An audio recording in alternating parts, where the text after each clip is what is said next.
This is Python's Paradise. This is your host, Greg Gilbert, aka the Python Hyena, straight out of Fredericton, New Brunswick, Canada. And here we are, August the 7th, 2022. And folks, Fast Times at Ridgemont High is celebrating its 40th anniversary.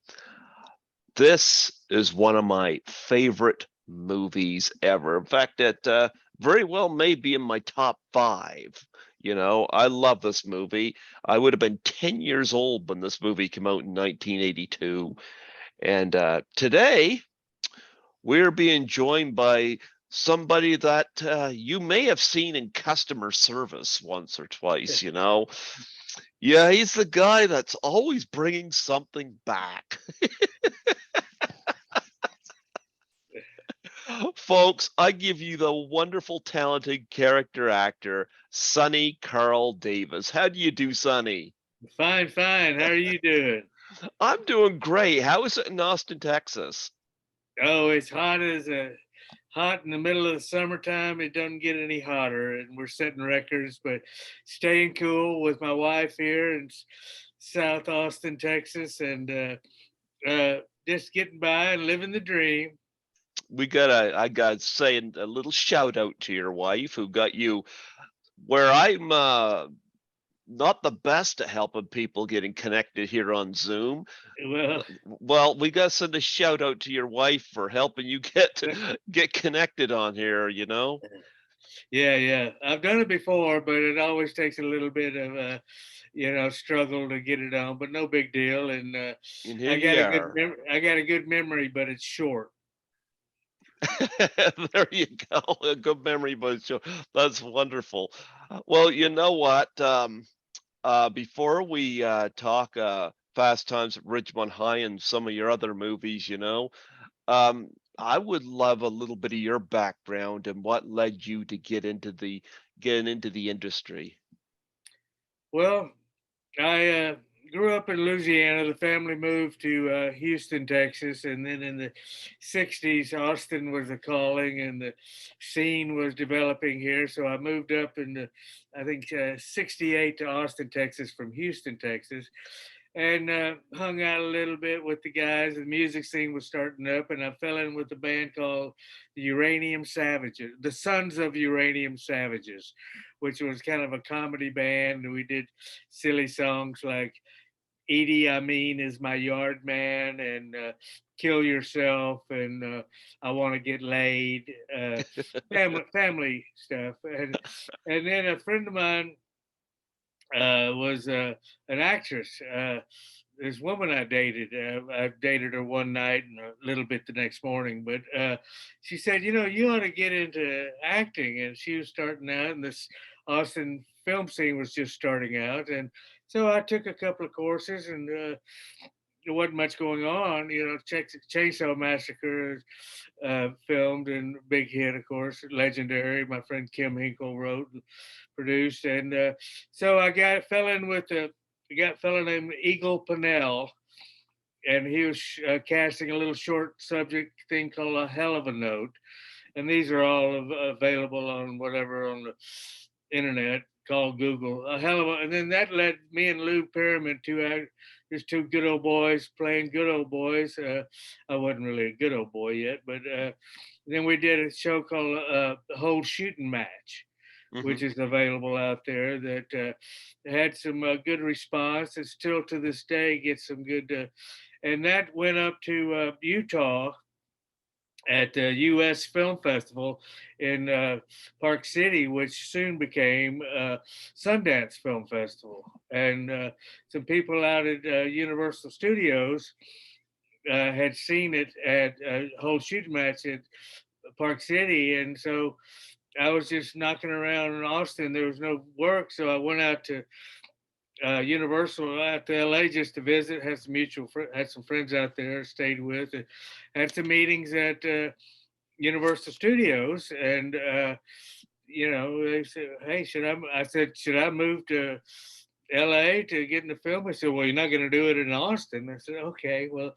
So I interviewed and got to know some people at Universal Studios, and got cast in uh, my first was Melvin and Howard by the late great Jonathan Demme. I just played a milkman, and that led to Ridgemont High and Where the Buffalo Roam, and a few Universal projects that I was the guy. And as I say to this day, do little work on big roles on little films, little roles on big films, and they lead to one another. I've come back, still living. I lived out in LA for like 30 years, and come back down to Austin to shoot some stuff, and some of them bigger and better, and some of them. So my wife and I, about 15 years ago, moved back down to Austin from LA. It was slowing. Business was slowing down in LA, and then picking up here. Came down and did some films, but I'd always come back and forth from LA to Austin, Austin, LA, and so we settled here, as you can call it there, call it settling here, and doing some work. Of course, everything kind of shut down here last year with the pandemic, but Yeah. it's picking up a little bit. I got a little bit, every now and then, little, like I say, little roles on big films, big roles on little films. So the music industry led to the it was kind of comedy, led to the more of the music, and led to the film, and riding it out. You mentioned Texas Chainsaw Massacre. I never had Kim on here before, but I have interviewed four of the cast members from that Uh-huh. movie. Yeah, you must know Terry McMinn. Uh-huh. Yes, Yep, yes. I've had her on here a couple times. I've had John Dugan on here from Texas Chainsaw Yeah. and Ed Gwynn. Oh yeah. Yeah, and oh yeah, Alan Denzinger. Denzinger. Uh-huh. It Yeah, was yeah. I know yeah, all those names. I never was a part of the Texas Chainsaw, but it's legendary and world yeah, known. well Kim known. Hinkle is a good friend of mine. Well, you know what? If you want to put me in touch with her sometime after this, I'd All love to right. have her on here. Yeah, but It's a he, Kim Hinkle, male. oh, well, I hear Kim, and Yeah, it's just kind of like Kim Coates, you know. Kim is yeah. and Kim Mitchell. The okay, well, I think Kim Kim. Hinkle. I think because I'm not as familiar with background players from Well, Kim Texas. Hinkle was the writer producer.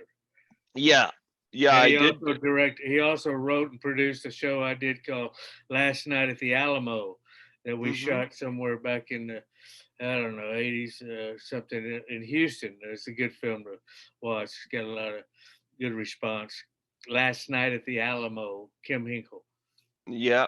No, nope, my apologies on that. It's I Uh-uh. knew the name. I wasn't familiar much more beyond Yeah, that, but yeah.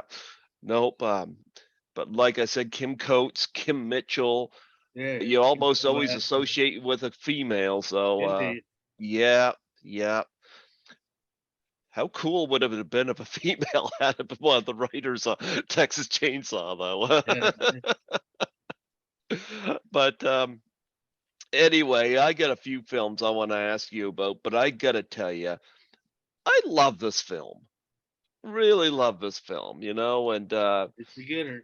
yeah, it's I don't remember when I first saw it, but I remember that being a favorite of mine ever since, you know, Oh and yeah.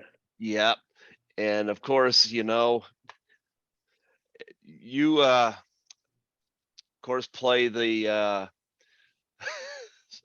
some Angry. somebody that nobody wants to deal with. Yeah. I love that poor. I love the scene itself was great, you know, because you got Judge Reinhold as Brad Hamilton in there wiping off some offensive stuff off the mirrors in the bathroom, trying to rehearse his breakup, which well, I guess his girlfriend was rehearsing the same speech, I guess, if we find Uh, out later. Yeah, it just wasn't Brad's day. And no. um and Arnold comes in there and says, I gotta go to the washroom, will you cover for me? I get the Yeah. Yeah. feeling Arnold just wanted to avoid you. Yeah. So I mean, he comes out there and what I liked about the character of Brad, he represents the guy. He's a senior in high school, but he represents the guy that's trying to transcend, and not just as an adult, but into the working force, because Yeah. he does what everybody did at that time, tried to get a job, and he landed a few of them. But and without giving anything away, I love how things end with him by the end of the movie. He finally gets his reward, so to speak. He finally is the man. But in this scene in particular, you're in, you play a swarmy guy like comes up there and go, goes. The deal says the sign says 100% guaranteed, you moron. And of course Yeah. he's up there and goes, if you don't shut up, I'm gonna kick 100% your ass. Yeah. It was well written. No, it's not what I say to young actors is it's not what you say, it's how you say it. Hmm. It is like it says 100% more. It says guaranteed. They teach you that here, Brad. He sees his name tag. And I'm gonna kick 100%. Yeah, it was. Yeah, it's natural, but also performance. Yeah, you know what? You were great in that too, and I've seen people Thank like you. this. Oh yeah, of course. We all have, I think. But and of course, poor Brad gets in massive trouble for that, and you give him that kind of swarmy smirk there because Brad got let go. And I love that last line where he knocks on that door and he goes, "Hope you had a hell of a piss, Arnold." Yeah, yeah. There's classic, classic lines, one-liners. I get it. Not lately, of course, in the last few years, but for uh, a while, in fast food or counter service places, do that line, man. Do that line. It says 100% guaranteed. They teach you that here, Brad. I mean, people would just love that stuff. It was their daily dialogue in certain retail situations. You're the guy. You're the guy. Yeah, yeah, yeah. Guaranteed, Brad. You know what? You, of course, were directed by Amy Heckerling, who was one of the between her and Martha Coolidge, and trying to think who else, because I know there was other female directors that were just budding at that time in their Uh-huh. careers. Yeah, Amy Heckerling, of course, one of the stand one of the standouts. And what was it like working under her direction? Well, I mean, I must be quite honest. I don't remember any incident or awkwardness or hard director or she just let us run our thing and do our play it. If it's not on the page, it's not on the stage, and we just ran it a few times. Again, I was kind of just getting started, and I think most of the people in front of the camera especially we're just getting started, and we just do it 2 or 3 times, okay, one more and we got it. And at the time you don't realize that this could last. I mean, tell people do good work because this shit lasts forever, and who knows, it's going to be monumental. But she was an easy touch. I mean, I don't mind being directed. Directors have their vision of what they want.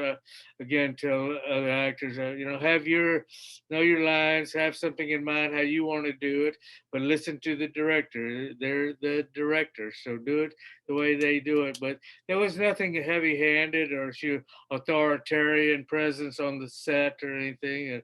Nothing to stands out in memory of her directing. It's just sweet and kind and easy touch, and we got it done. And I think she knew she had what she wanted when she saw it. Mm-hmm. What was everything scripted? What you said? Any of it improvised? No, again, with the if it's not on the page, it's not on the stage. I do it as written, and but you add your own personality to it. I Mm-hmm. mean, punctuation. That dot dot dot Brad, take your time with it. That's a bullet line, or a Hmm. guarantee. They teach you that. So there's a way to do it that is like, oh, memorable, hopefully to the point in a good way. And but no, I didn't very. I was still learning my own self. I wouldn't ever take the liberties of changing something in the script that wasn't there. Yeah, and of course, Fast Times at Ridgemont High. The whole background, of course, was Cameron Crowe going undercover at high Yeah, school and wrote the book. yeah. And do you have the book? No, I don't. Please send it. Oh, No, I I don't don't. have it either, No, but I don't know. No, no, no. Never read it. Never saw it. Never read it.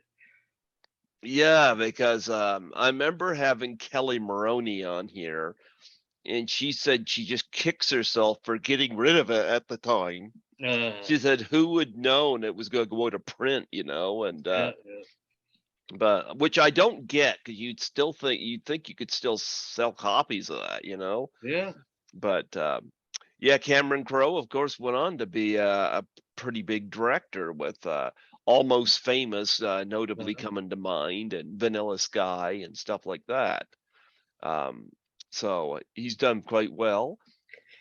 It, yeah. No, that's Oh, yes, he okay. I did. thought you was going to say something there, but nonetheless, of course, Judge Reinhold. This was, of course, the start of so many careers. Oh, indeed, yes, Yeah, and of course, in that restaurant scene, you have, of course, a young, I guess, underage, but nobody knew about it. Nicolas Cage flipping yeah. burgers. And he was going by Nicolas Cage. His given name was Nicholas Coppola. Hmm. I was thinking at the time, who in the film business would change their name from Coppola? I thought Coppola was a legendary landmark name in the film, but yeah, he went on. I heard, yeah, I heard he had a film career. Yeah, Yeah, yeah. I heard something about that too. yeah, yeah. Good for him. But I mean, Nicolas Cage had a movie out this year. The massive, uh, unbearable, something to talent. I don't know. I'm getting jumbled on the words, but one that was just having fun with what they call Nicolas Cageisms, Uh-huh. and the fact he's able to poke fun of himself. Yeah, Yeah. Of course, he which went is a on good to thing. lead in Valley Girl the following year. So, Yeah, yeah. So, who'd have thought that he would go from that little tiny with very few lines in Fast Times at Ridgemont High to be a star and Oscar winner for Leaving yeah, Las Vegas? Hmm. yeah. He's good. Yeah. Actually, it's interesting with Fast Times at Ridgemont High how many Academy Award winners have emerged from it. Sean Penn has won twice. Forrest Whitaker has taken home an Oscar, and I haven't yet. you're working on it though, right? Yeah, I got it. Yeah, you'll see. Jennifer Jason Leigh finally got a nomination. I don't know what took them so long, but she finally got a nomination. But nonetheless, all started for the most part. They might have done one or two films ahead of it, but Ridgemont High was really their first big break. Yeah, yeah. Yeah, Big Jen, springboard for a lot of careers. I mean Jennifer and Sean had Sean I think was in Taps, and Jennifer was in Eyes of a Stranger and stuff like that. But nonetheless, this was a pretty big film. And were you at the premiere for it? I mean, No, I don't recall. Someone asked the other day, just looking back on the. But no, I was kind of not involved in the show business, the show business part of the, and not getting out and doing stuff like that. Of course, I never felt and still don't, I guess, to be worthy of being the angry man customer at counter going to the premiere. But no, I missed it. I didn't see it. for a while there at theaters in LA. But no, I'm not. I mean, I'd go to them premieres or anything, Hmm. but not any recollection of any premiere stuff. Yeah, but it's because who would have thought this was going to be the hit that it was? So Yeah, nobody. I don't think. I mean, somebody somewhere at Universal maybe, but catching on to the not the no new wave of s- film. I mean, the genre of film before, or not too, maybe long before, was just your basic old uh, films of superstars and lead actors and dramatic, and then it started getting into, hey, look around you, this is right, this is America, here's Ridgemont High over here, here's where the buffalo roam, things I've done. It's like, this is like, the scene in the bars, not necessarily Casablanca, or classic star and story. It's like, ensembles. Everyday life around you in America is actually worth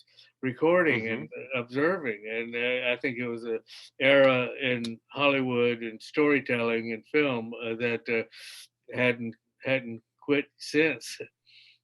yeah. Well, Fast Times at Ridgemont High is a film that I can relate to.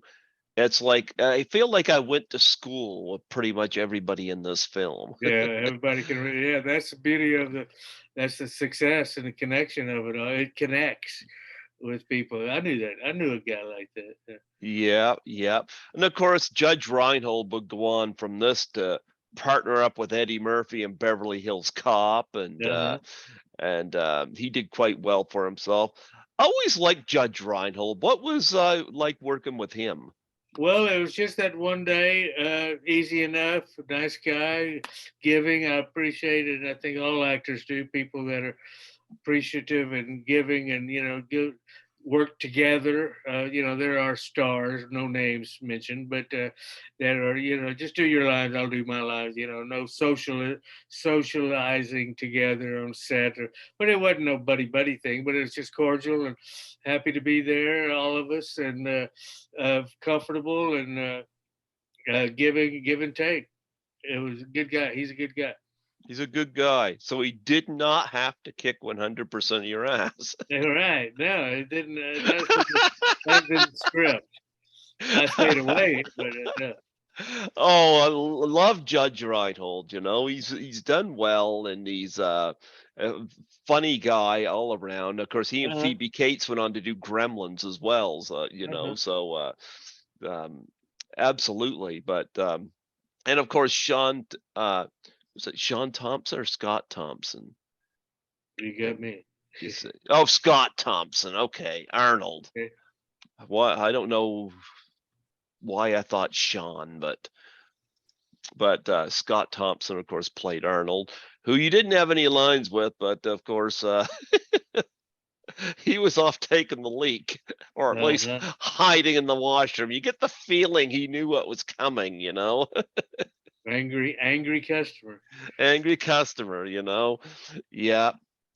Now, I know you were just in that small scene, but of course, I do got to bring up some of the like I've had Kelly Maroney on, who was the cheerleader, the ranting cheerleader, and love Kelly, still in touch.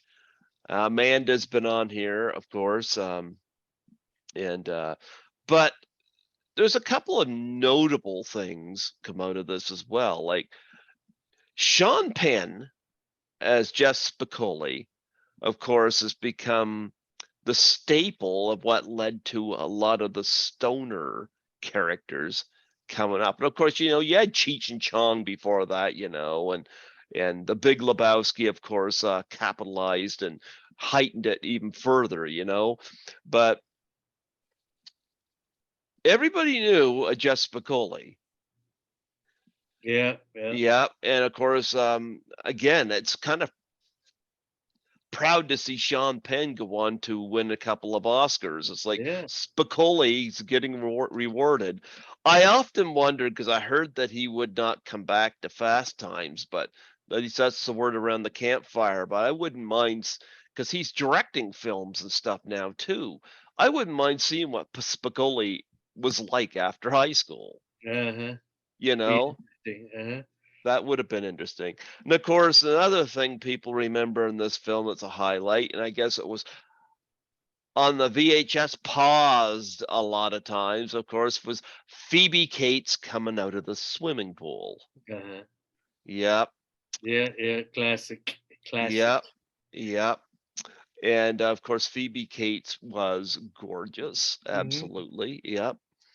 And Jennifer Jason Leigh, fantastic. I love the subplot with her, the teen pregnancy, Yeah, because again, something else that people can relate to, you know? yeah.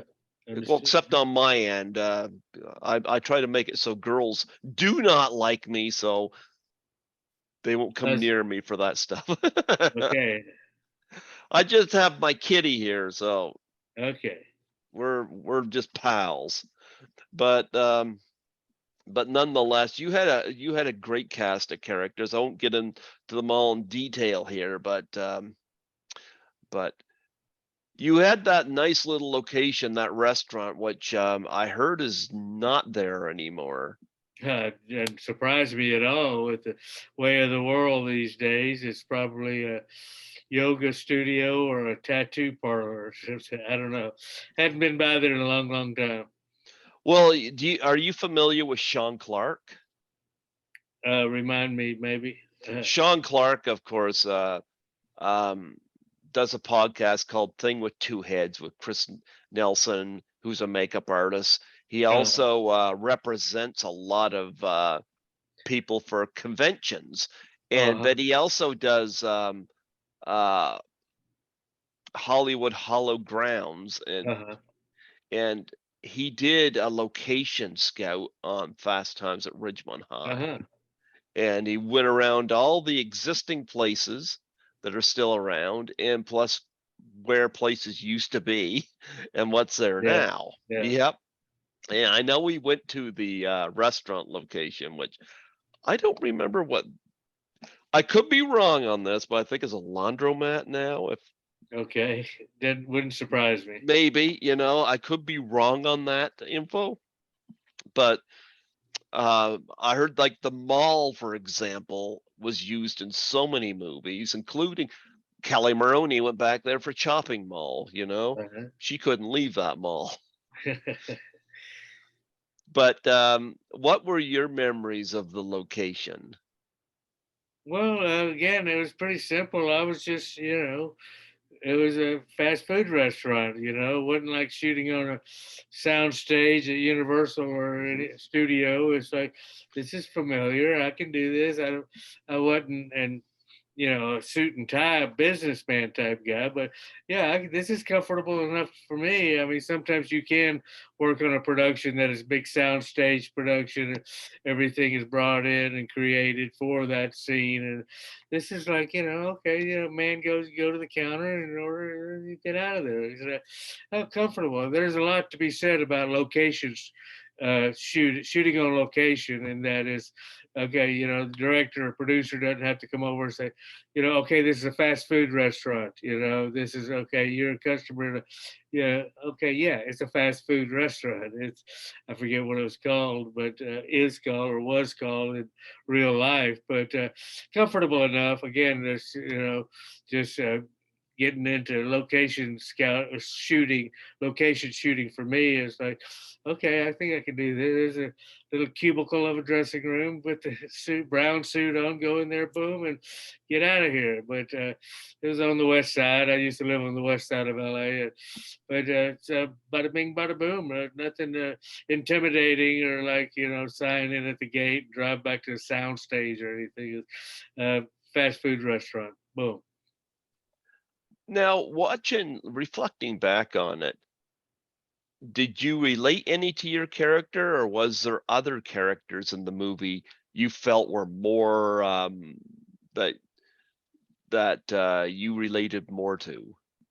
No, I've related to that character. I mean, there is a generational, not a full 40-year generational of those guys, youngster, still, well, youngsters. Even to me at that time, they were youngsters, young, fast food workers, and dating at malls and stuff like that. I'd done, somewhat similar.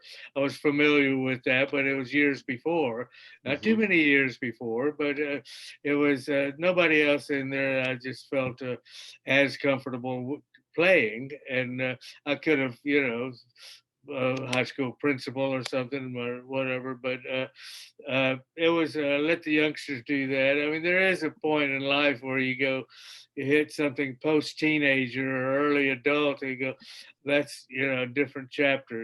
I've turned the page on that. Now Hmm. this is like, yes, I'm in a businessman suit and shirt, suit and tie, or got a job, and but so. Nobody, no other characters were really like calling my name.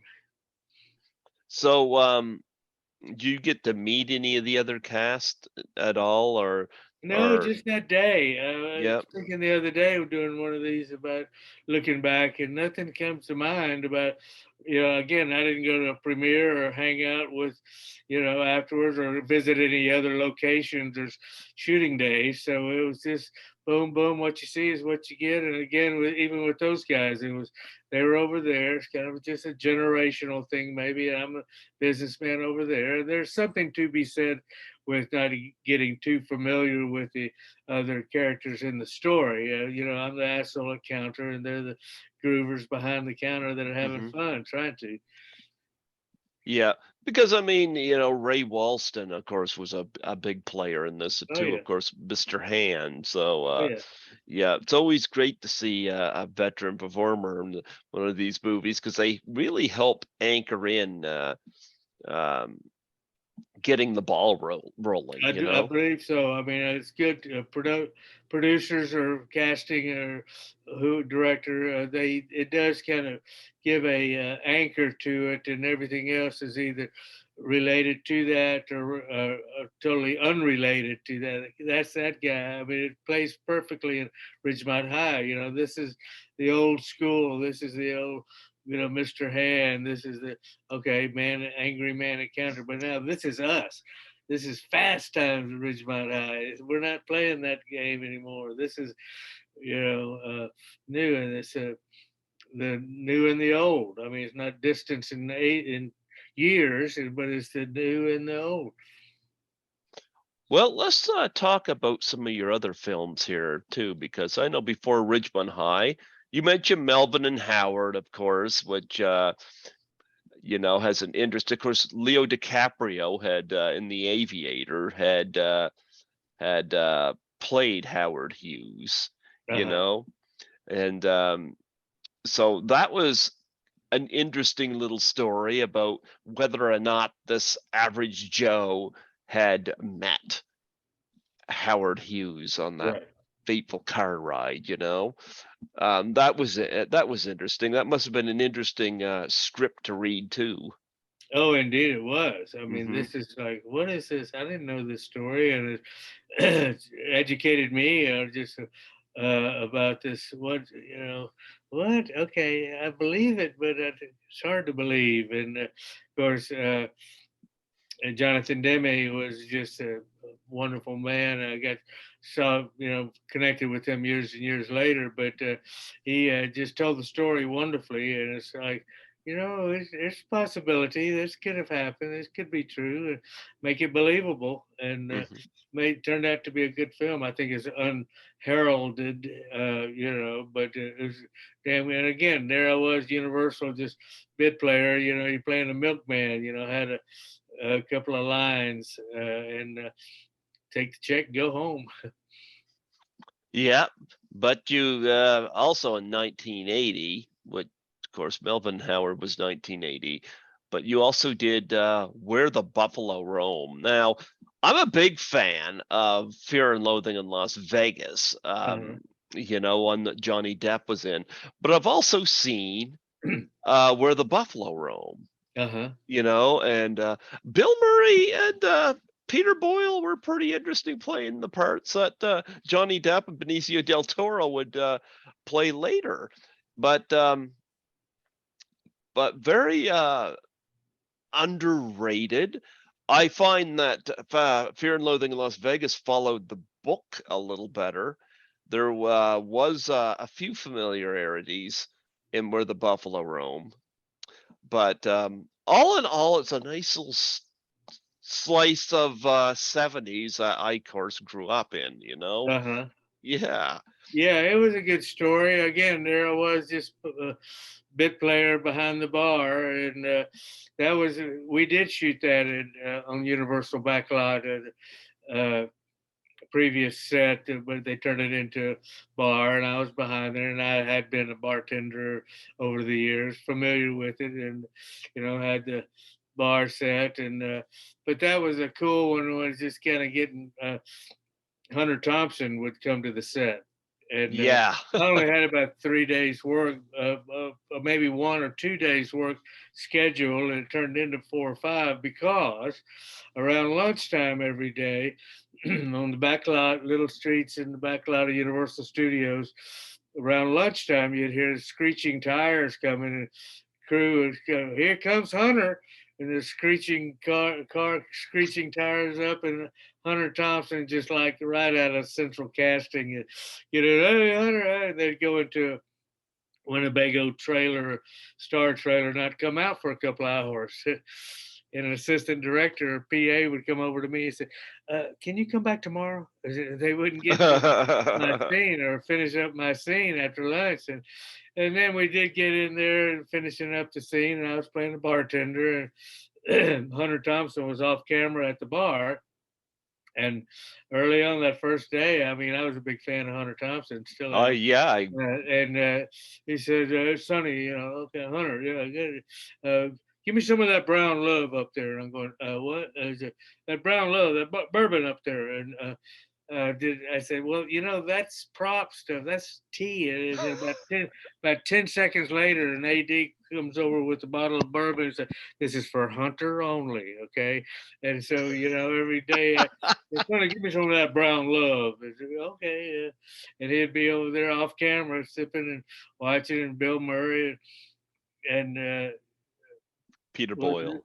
yeah, Peter Boyle, they were sticking with it. They were all, it was that show was, Hunter Thompson's world. I think the script and the story were more to his heart or soul or brain or lack thereof than some other Hunter Thompson stories. But it was a pleasure. It was like, all right, welcome to the big time. This is okay. We got the youngsters and Ridgemont High. We got the old veterans and the legendary stoner. Didn't say half of it was Hunter Thompson.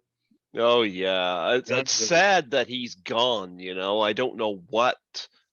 I guess he was extremely paranoid, you know, but Well, I think he's in some genius, some mind, a genius in some minds is a black dog that keeps barking at you. It's not something that you ride the life out with all through the end. No, it's like one of us is going down, and it ain't going to be me, says the black dog. But mhm, there's a way that it's understandable. It's sad, but not that surprising looking back. mhm. Any stories of Bill Murray and Peter Boyle? Not too much. I mean, again, it was I do my job, stick with it, don't go hang. Actually, there was a time, one of the days, and they were taking a break, and everybody knew after a couple of days that, well, this is going to be a long break. They're going to the trailers, and Bill Murray or maybe at Hunter Thompson, he looked at me, "Hey, Sonny, you want to come along?" No, I better not. I got dialogue to remember here. I can't. They invited me to go into the trailer with them. Winnebago, Mhm. stay in there and do blow and do that brown love. But I had, if I may just ramble on here a minute, not too Mhm, long go ago ahead. after that, I was back down in Austin doing a western with Willie Nelson called Redheaded Stranger. Mhm. And I was a young guy, get hung. It's a western. My character gets hung, thrown in jail, and then hung for shooting this guy. And so we're out there at Willie World at Luck, Texas, is western town they had built for this redheaded stranger. This a few months after it shot uh, Gonzo, and so I'm down there. Willie, we do go into makeup. First day I met Willie Nelson, I'd already been working that earlier morning, and Willie, is doing his half a day afternoon shoot, and we get through, meet each other in the dressing room. Hey, yeah, no, big fan, big fan. Step out, and guys say, okay, you guys got about 30 minutes or so. Willie's walking to his bus, and I'm walking over to my little cubicle honey wagon dressing room. And Willie says, hey, Sonny, you want to come on the bus and burn one? And I'm going, well, shit, I turned down Hunter Thompson. I'm not going to turn down Willie Nelson. So I go on the bus with Willie, and we're talking about, passing the joint, talking about loving Western movies and loving this town out here, Luck, Texas, Redheaded Stranger. I wanted, he should name it Six Flags Over Willie. This is great, man. You get people that come out here, tourists, and okay, about 30 minutes later, there's, okay, we're ready for you. And I'm going, whoa. Okay, here. Okay, first time high on the set. Okay, that I remember. So we get up to the set, shooting this scene where my character gets thrown in jail, slamming the old Western town jail bars, and we do a couple of takes, and okay, take a break. And the director, Bill Whitlow, bless his heart, genius, he takes me aside and he said, "You've been on the bus, haven't you?" I said, what? What make? I said, okay, I understand, but we're gonna do it again, and you got your lines right, but just don't look so happy. You're going to jail. You're getting thrown in jail. Okay. So I had to, my character, okay, acting, play serious. So that's just experiences from where the buffalo roam to westerns with Willie. Is gonna learn your lessons, actors. Learn your lessons. You're gonna do it. Timing is important. Another one I got to ask you about is Roadie. Uh-huh. We just lost Meatloaf not too long Yeah. ago too, But you got a lot of tremendous music talent in this. Oh yeah, it was Mhm. all kind of a music video. They got some I forget right now, I can't remember the super producers that had all those people under, contract as music contracts. But yeah, that was star studded. But Meatloaf was kind of, he bless his heart personally, he had his troubles. But yeah, we shot that back down in Austin. My friends I was living with it, friends with in LA, Austin expatriates in LA, Big Boy Medlin and Michael Ventura wrote the screenplay, and I'd known them back in the days in Austin, and wrote me a role in their Bird, and it was a nice little gig coming back down here, and on top of the music scene in Austin. The movie isn't, bless your heart. I mean, Big's still with us, but the story's not that much. It's more just a music video of a feature length music video. But there's some superstars. Mm-hmm. And of course, you also did Why Would I Lie? Now, you had a lot of work in 1980. Uh-huh. Yeah. So the big year for you. What do you remember about Why Would I Lie? I mean, good concept about compulsive liar. Uh-huh. Well, we Uh-huh. shot that. I'd gotten to know, okay, Larry Pierce, Mm-hmm. the director on that. We shot that up in the, okay, where was it? Northwest. Anyway, it was a nice location piece, just a little line there. I got to know Treat Williams and other, I forget the other players on it. Got to know them a little bit afterwards and hung with them. But that was one of those good ones. I was kind of getting into that early rush of work when I first got out there. It was like, yeah, Sonny could do that role. Yeah, Sonny could do that role. And, I had my Southern accent hanging out in that one in a while I lie, which I try to control. And you filmmakers, yes, I can control my Southern accent, but it's second nature, first nature. But that was a good one. Why Would I Lie? Mm-hmm. Now, the next one I got to bring up to you is a film that I find is very underrated. And I remember, I don't even know how I discovered it, but I discovered it within the last 2 or 3 years. And that is Wacko. Uh-huh. I thought Joe Don Baker in this movie, I mean, it made no sense how it turned out, Right, right. but at the same token, like I've seen Joe Don Baker in a lot of stuff, but now when I think of him, I think of him in this role. Wacko, yeah. Yeah, I mean, off the top of my head, you have to remind me who's the writer, producer, or whatever. But Okay. uh, you got it there. Yep. Yeah, I got your credits up here just so that I can make reference. The director was Graydon Clark. Oh, uh-huh. Yeah, and the writers were Dana Olson, Michael Spoud, and Jim Koff. Uh-huh. Well, it's under hypnosis. I would have more memories of it, but nothing coming to mind now. But it gets mentioned, Wacko. That again, those early days of I'll do anything, anywhere. Thank you very much, and gladly. But Joe Don Baker, there's some big stars in there.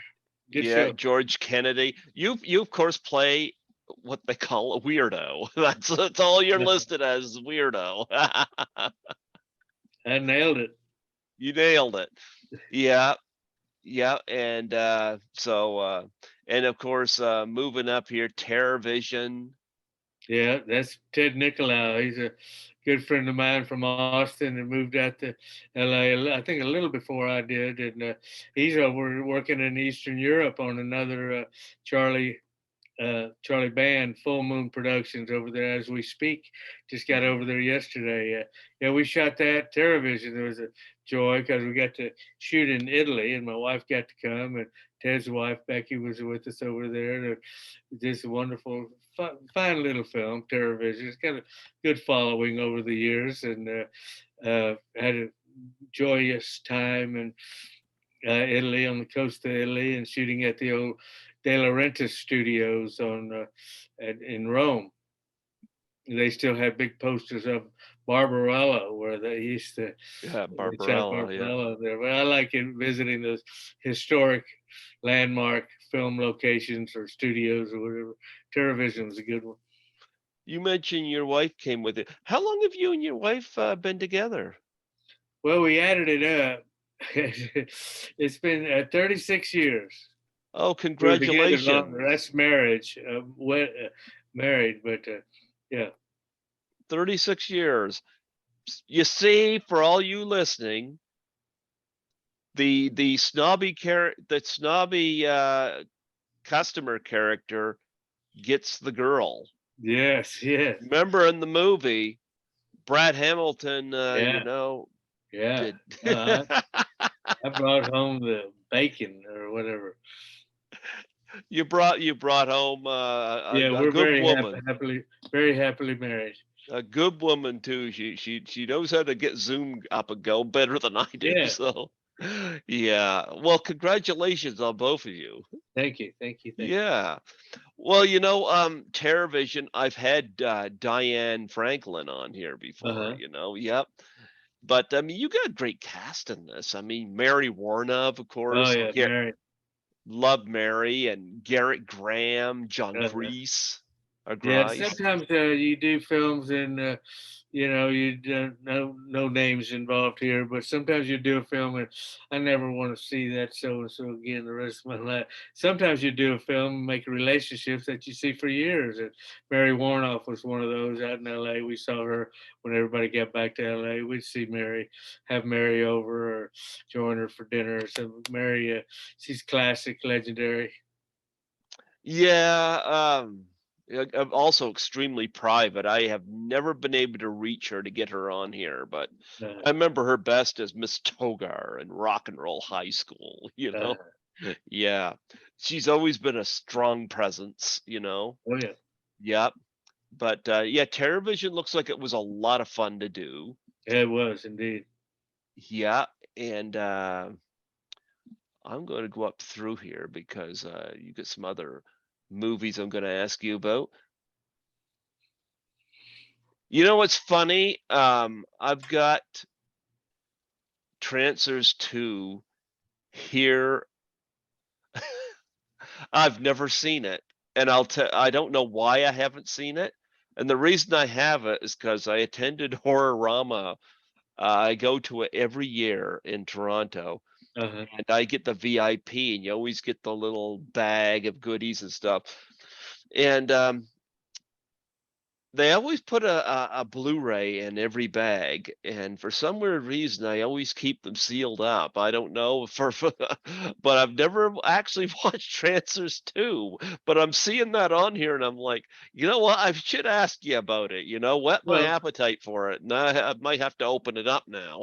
no, you save it for eBay. You save it in the seal. No, Transfers 2. That was a fun one. I don't. Okay, again, here I go. I didn't refresh my memory on some of these, but a good show. Yeah. No, it's not that I got anything against it too. It's just I remember doing the video about my unhaul. It's still in that bag that had the T-shirts and stuff like that and all that in it. I always That's one of the good reasons to get the uh, the VIP for these things. Yeah, I'm gonna do one of those one time. Kim Hinkle wanted me to go up to Dallas for the HorrorCon or Frightmare Weekend or whatever, and I didn't do it. I got some people. He was saying, get you. I was going to hook up with Charlie Band, who was taking his full moon, TerrorVision type stuff up there. He does good at those shows, and he didn't want to hook up with me. And Kim Hinkle had his Texas Chainsaw anniversary table out there, but you can those can be kind of fun, and you can come home with some cash in your pocket for signing. I got that. I did a thing with years later, not too long ago here now. Richard Linklater, a good friend, a good filmmaker here in town. We did that a film called Bernie. Now 10 years ago, but I did also a campaign for Beto O'Rourke running for Senate against Ted Cruz, and he had me on this commercial. Come on, Ted, and that took off. A lot of people follow that. You can call Google and see about Come on, Ted. The John Oliver's show had me on that. Come on, Ted. Anyway, those Frightcoms or conventions, you can, your picture with, come on, your name here, or, your picture with, evidently there's some money to be made at those. I'm going to be doing one this fall. Actually, I'm doing 2 this fall in Toronto, Good. but I lived here my whole life, and it wasn't until 2017 I even left New Brunswick, and I'm Uh-huh. 50 now. And Uh, it was Lisa Langlois from the movie Class of 1984 who we got talking about travel, and she asked uh, what was stopping me, and she yeah, invited me to assist her at Horrorama in Toronto, and I couldn't say no to that, and it was a blast. yeah, good. I might do one. Yeah. What's the most interesting thing you've ever been asked to sign? Oh, nothing outrageous or, pictures of me. Just Good. pictures? Okay. No, I don't have any stories about that. I haven't been Okay. asked. I don't get out there and get asked that much. Well, hopefully they can get you to some. But you mentioned Richard Linklater. Now, he did one of my favorite movies in the past 10 years. It was Everybody Wants Some. Uh-huh. I went to that 9 times in the theater. Yeah, good for you. I love He's a good filmmaker. Yep. I love that movie, and I think it's extremely underrated, but I love that movie. Now, you did Unlawful Entry. Now, we sadly and just suddenly just lost Leota, excuse me. Hello. Yep, I'm here. Uh, I don't Unlawful Entry again. I don't have anything that stands out in memories. Hmm. Who directed that? You got that in front of you? Yep.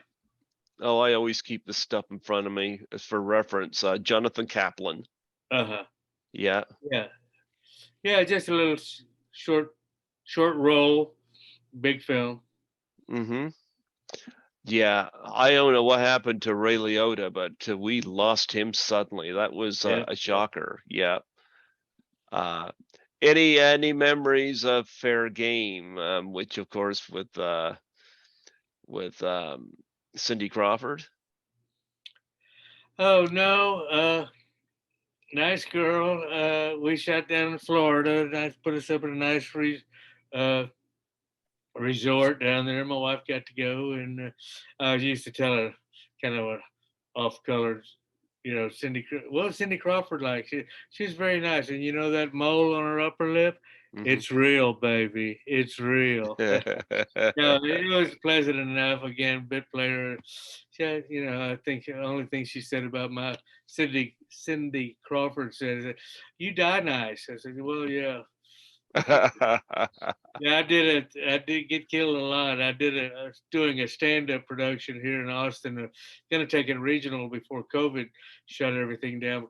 Called "First to Be Eaten: Ramblings of a Bit Player," and I Uh-huh. tell stories live, personal live theater with clips and anecdotes and stories behind the scenes of 45 years of show business. But look for it in your theaters in the future. Well, you know what? We do have to cover, speaking of, Jeff Spicoli and you know, characters that would come after that, we do have to talk about the Evil Bong franchise. Yeah, yeah. Yeah, they keep on keeping on. There's a big following. People who want to see them, and just did one out in L.A. with Charlie, Evil Bong 888, uh, and I played that same character, Rabbit. You know, he's a pervert. It's totally inappropriate. My wife, okay, whatever. We'll take the money. We get a trip to L.A. Okay, okay. But yeah, I mean, those keep it. That was number 8. Charlie Band. He said maybe that it might be the last one, but he said, maybe Are into you the kidding me? franchise. Into the Eight, franchise. eight, eight. Is there really 8 of them? We just did 888 a few months Oh ago, my! Wow! and I they're on have. Full Moon streaming, or it's out there. You see, I haven't been keeping track of those, but I Okay. knew there Well, was no, a. it's out there if you want to check it out. But yeah, I'm keeping a relationship with Charlie. We keep on keeping on. Do good work and make friends. And there's the kitty cat. There's a kitty cat. Well, I'm gonna He have to go feed my cat here in a little bit. You got a kitty? Yeah, we got kitties. This is Skittles. Hey, Skittles. They show up here. Cats. I was gonna to keep them away. I was gonna put a sign in my front yard that said "Curiosity," but they can't read. Curiosity killed the cat. No, Yeah. they just come on in. But no, we love pets, and but let's cover. You want to kind of ease into wrapping it up? Yeah, yes, we will. And uh let me see here because I do have to ask you about I'm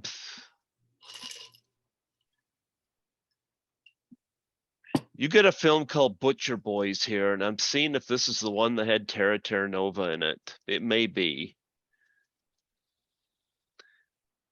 Yeah, it would have been. Yeah, it was a zombie type film.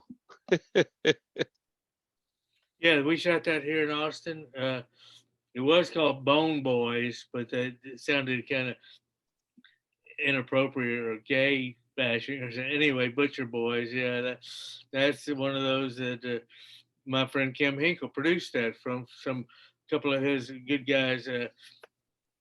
Students when he was teaching at Texas A&M Film.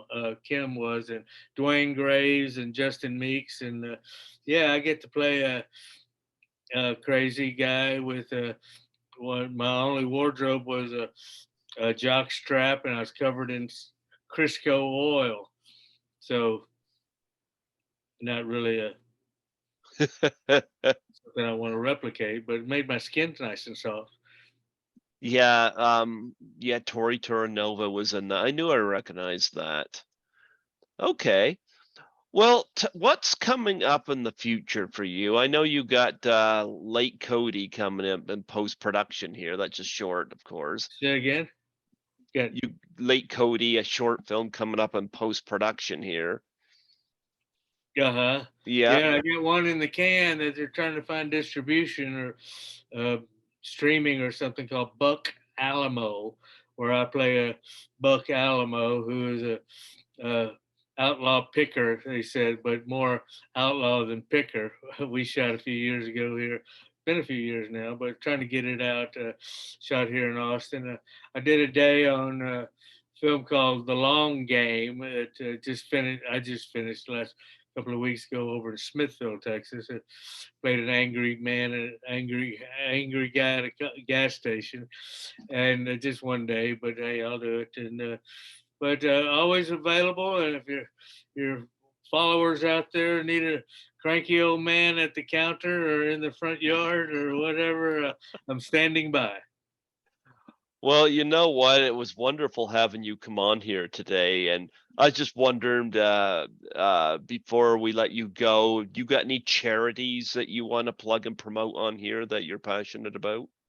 Oh well, no heavy passions, but I like Austin, local Austin here is a ham, which is housing for Austin musicians, and Hmm. anything that's right, people do it.